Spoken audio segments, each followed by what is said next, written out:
শুরু থেকে আজকে এ পর্যন্ত এই জার্নিটা অসাধারণ লাগতেছে, ভাল লাগতেছে।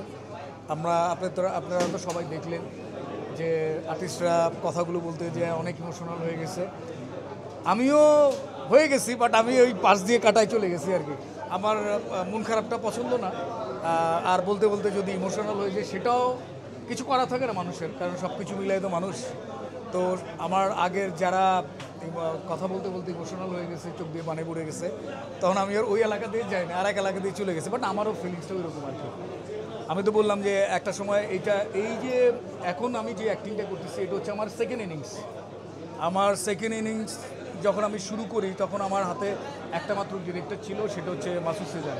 সেজান ভাই আমাদের বড় ভাই মানুষ, সে আমাকে বলাতে আমি আসলে অ্যাক্টিং করতেছি, কিন্তু আমি আসলে অ্যাক্টর ওইভাবে না আর কি। হ্যাঁ, আমি তো আসলে সেন্ট্রাল কাস্ট কিছু কিছু জায়গায় করেছি, বাট আমি তো আসলে ক্যারেক্টার আর্টিস্ট। সো একজন ক্যারেক্টার আর্টিস্টকে অনেক জায়গায় আসলে চাও জোটে না আর কি। তো আমার কাছে মনে হচ্ছে এটা খারাপ কিছু না, এটাও ভালো যে চা জোটে না থেকে বস কী খাবেন ওই জায়গাটা পৌঁছানো। তো অল ক্রেডিট গোস টু অমি, কারণ হলো যে অমির ওই ব্যাচেলার পয়েন্ট করার পর থেকে দেখলাম যে চা তো জোটে জোটে অনেক কিছু জোটে, তখন আমি রেমুনেশন বাড়িয়ে দিলাম, বস কী খাবেন। এখন আলহামদুলিল্লাহ এখন আমার ভাইজান বলে, ভাইজান কী খাবে। দেখ, জার্নিটা খুবই মজার জার্নি। এক হলো যে এলাকার ছেঁচড়া বড় ভাই ব্রাদার ছিলাম, একটু ধরাধরি কীভাবে পয়সা করে খাওয়া যায়, হ্যাঁ এই জায়গায় এই চরিত্রটা যখন এলাকার গলির মোড়ে দাঁড়ায় মানুষকে থ্রেট করা, তারপরে রাস্তাঘাটে পোলাপাইনকে ধরা, ওই জায়গা থেকে আমার ক্যারেক্টারটা যখন চলে যায় 252 কোটি টাকা বা 72 কোটি টাকা নিয়ে ভাগা, এটা অনেক বড় চেঞ্জ আর কি। সো এই চেঞ্জটা করতে গিয়ে, এই জার্নিটা করতে গিয়ে আমার ক্যারেক্টারকে আমি বহুবার ভেঙে দিচ্ছে আর কি।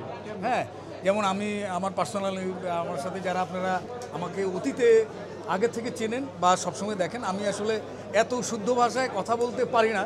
আবার পারি না বললে ভুল, আমি তো এই শহরের মানুষ, বাট আমি কোনো চেষ্টা করি না। আমি সবসময় মানুষকে ডিস্টার্ব করে গেছি।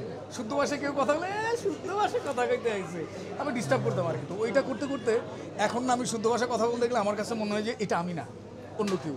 কিন্তু চরিত্রের প্রয়োজনে অমির এই চরিত্রটা শুদ্ধ ভাষায় কথা বলে সব কিছু চেঞ্জ করে ফেলে, তখন আমার প্রবলেম হচ্ছিল আর কি।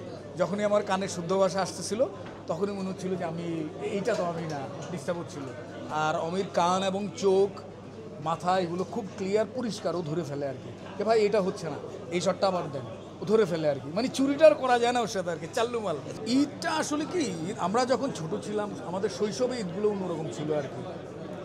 নচিকেতার গান শুনতাম, বাচ্চু ভাই জেন্স ভাইদের নতুন অ্যালবাম বেরোতো, তো আসলে তো এখন আর ওইটা নাই, আবার বন্ধুবান্ধবও নাই। সো ঈদ আসলে আমি সরি টু সে, আমাকে সত্য কথা বলতে হচ্ছে, ঈদ আসলে আমি বিষণ্ণ হয়ে পড়ি, আমার মন খারাপ হয়ে পড়ে।